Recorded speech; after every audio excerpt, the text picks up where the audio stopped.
विद्यार्थियों, आज हम पढ़ेंगे उत्तर व्यवहारवाद। देखिए, उत्तर व्यवहारवाद का संबंध जो है वो व्यवहारवाद का से है।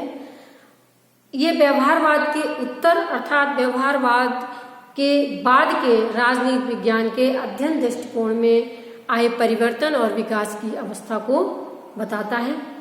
इस प्रकार से हम कह सकते हैं कि आधुनिक राजनीति विज्ञान परंपरावादी दृष्टिकोण का विरोध करते हुए व्यवहारवाद के रास्ते से आधुनिक राजनीति विज्ञान के विकास की अवस्था को पहुंचा है। उत्तर व्यवहारवाद जो है वो व्यवहारवाद की जो कमियां थी, उनके जो दोष थे, उनके प्रति तीव्र असंतोष का परिणाम रहा है। और इसीलिए डेविड ईस्टन जैसे विचारकों ने ये कहा कि उत्तर व्यवहारवाद जो है वो भविष्योन्मुखी है। ये राजनीति विज्ञान को विकास की नई दिशाओं में बढ़ाना चाहता है। ये भविष्योन्मुखी है। ये ना तो अतीत से प्रेरणा लेता है, और ये जो है अतीत की परंपराओं को, अतीत की उपलब्धियों को स्वीकार करते हुए जो है राजनीति विज्ञान में कुछ नया जोड़ना चाहता है। अब हम सबसे पहले कुछ पॉइंट के माध्यम से पढ़ेंगे कि उत्तर व्यवहारवाद क्या है। सबसे पहला है कि ये परंपरावाद की पुनरावृत्ति नहीं है। सबसे पहला पॉइंट है कि ये परंपरावाद की पुनरावृत्ति नहीं है। देखिए, उत्तर व्यवहारवादियों ने व्यवहारवाद की आलोचना की है और अपने अध्ययन में मूल्यों को स्थान दिया है। यानी उन्होंने कहा कि अध्ययन मूल्यात्मक होना चाहिए, मूल्य निरपेक्ष नहीं होना चाहिए। ये दो ऐसे लक्षण है जिनके आधार पर परंपरावादियों ने ये कहना प्रारंभ कर दिया कि उत्तर व्यवहारवाद परंपरावाद की ही पुनरावृत्ति है। लेकिन हमें कहा जा सकता है कि उत्तर व्यवहारवाद परंपरावाद की पुनरावृत्ति नहीं है। क्यों? क्योंकि उन्होंने व्यवहारवादियों के जो वैज्ञानिक अध्ययन पद्धतियां हैं, वैज्ञानिक अध्ययन की जो पद्धति है उसको स्वीकार किया है, और जो है उन्होंने उसमें स्वीकार किया है और उन तत्व जो वैज्ञानिक टेक्निक्स हैं उनकी अपेक्षा नहीं की। और इसी साथ ही साथ उन्होंने उदारवादी लोकतांत्रिक मानव मूल्य हैं उनको अधिक तरजीह दी है या उनके ऊपर अधिक बल दिया है। देखिए, परंपरागत राजनीति विज्ञान में उदारवादी लोकतांत्रिक विचारधाराओं के साथ साथ फांसीवादी, नाजीवादी, साम्यवादी जो विचारधाराएं थी उनको भी राजनीति विज्ञान का अंग माना गया। जबकि जो उत्तर व्यवहारवादी हैं उन्होंने सिर्फ उदारवादी लोकतांत्रिक जो विचारधारा है, मूल्य हैं, उनको अपने अध्ययन में स्थान दिया है। और जो फांसीवादी, नाजीवादी, साम्यवादी विचारधाराएं हैं वो उदारवादी लोकतांत्रिक जो विचारधाराएं हैं, मूल्य हैं, उनके विरुद्ध होती हैं। और ये विचारधाराएं जो है वो समग्रतावादी विचारधाराएं होती हैं। तो इसीलिए उत्तर व्यवहारवादियों ने कहा कि या उत्तर व्यवहारवाद के संबंध में कह सकते हैं कि ना तो ये अतीत से प्रेरणा लेता है, यानी परंपरावाद नहीं है, और ना ही यह यथास्थितिवादी है अर्थात पूरी तरीके से व्यवहारवाद का भी समर्थन नहीं करता है, बल्कि ये कैसा है, भविष्योन्मुखी है अर्थात उसमें कुछ नया जोड़ना चाहता है। किसमें? व्यवहारवाद में।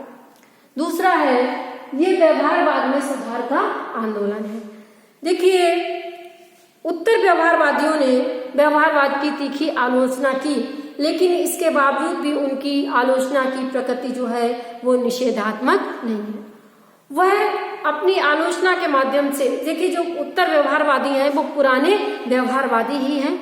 उन्होंने व्यवहारवाद में कुछ कमियां देखी, दोष देखे, उनके प्रति उन्होंने असंतोष व्यक्त करते हुए कहा कि इसमें जो कमी है उनको दूर किया जाना चाहिए, इसके जो दोष हैं उनका निराकरण किया जाना चाहिए। इस प्रकार से व्यवहारवाद में एक रचनात्मक सुधार किया जाना चाहिए। व्यवहारवाद में कमी उन्होंने ये देखी कि व्यवहारवाद अपने युग की जो सामाजिक राजनीतिक समस्याएं थी उनका हल ढूंढने में असमर्थ रहा।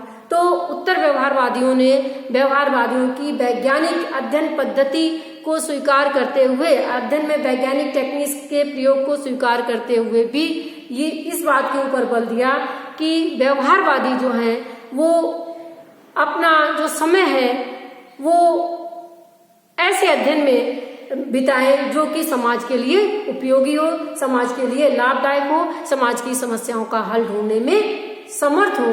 इस प्रकार से वे व्यवहारवाद में सुधार चाहते थे, ना कि व्यवहारवाद के प्रति एक प्रतिक्रिया उत्तर व्यवहारवाद को नहीं कहा जा सकता, बल्कि उसमें एक सुधार का आंदोलन है। उत्तर व्यवहारवाद समन्वयवादी है। देखिए, परंपरावादी दृष्टिकोण और व्यवहारवादी दृष्टिकोण दोनों एक दूसरे के विरोधी दृष्टिकोण हैं।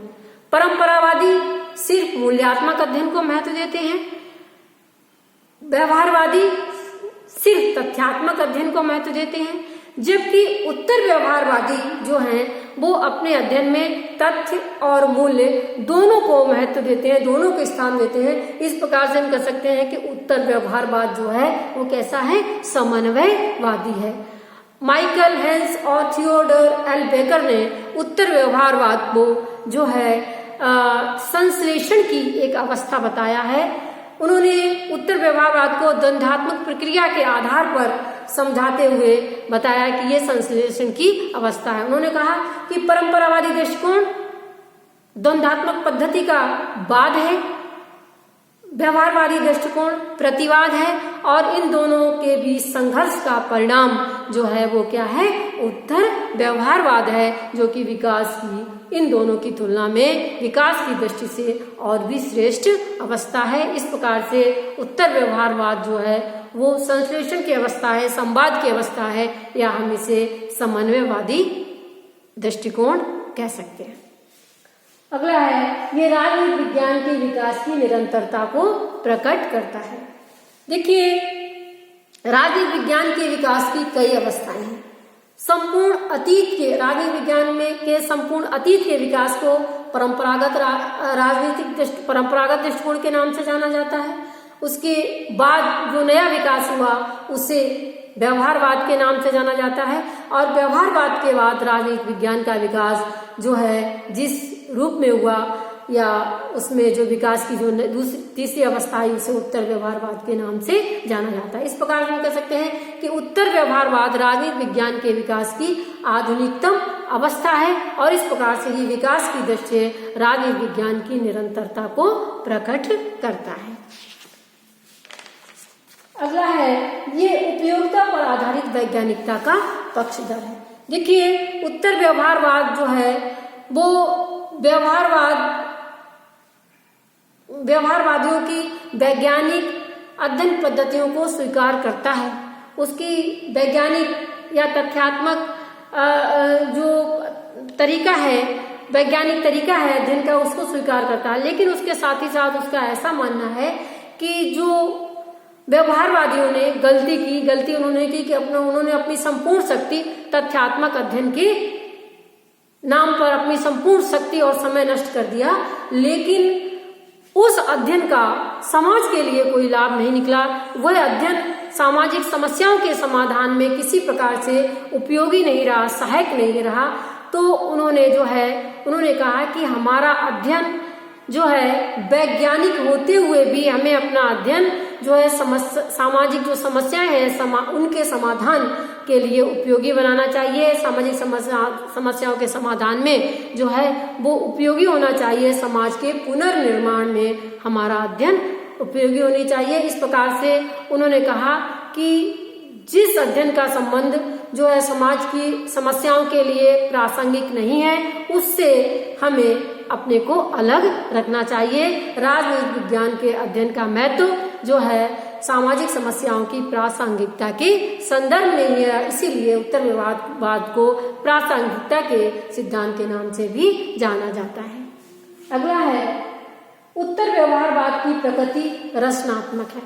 देखिए, व्यवहारवादियों ने परंपरावादी दृष्टिकोण की उनके जो सिद्धांत थे, मान्यताएं थी, अवधारणाएं थी, उनका तीव्र विरोध किया।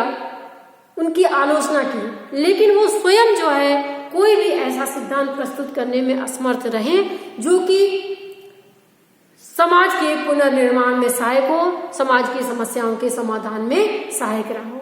इस प्रकार से हम कह सकते हैं कि जो उनकी प्रकृति, व्यवहारवादियों की प्रकृति कैसी रही, निषेधात्मक रही, जबकि उत्तर व्यवहारवाद की प्रकृति कैसी है, रचनात्मक है। उत्तर व्यवहारवादियों की भांति ज्ञान के लिए ज्ञान के सिद्धांत को स्वीकार नहीं करते हैं, बल्कि जीवन के लिए ज्ञान के सिद्धांत को स्वीकार करके राजनीतिक विज्ञान का अध्ययन करना चाहते हैं। अर्थात उनका मतलब है कि हम जो भी ज्ञान अर्जित करें उसका समाज के पुनर्निर्माण में योगदान हो, सामाजिक समस्याओं के समाधान में वो सहयोगी हो, और इस प्रकार से चूंकि राजनीतिक विज्ञान एक सामाजिक विज्ञान है, इस रूप में जो मानव सभ्यता है उसकी रक्षा में, उसके विकास में इसका अध्ययन कैसा होना चाहिए, लाभदायक होना चाहिए, सहयोगी होना चाहिए।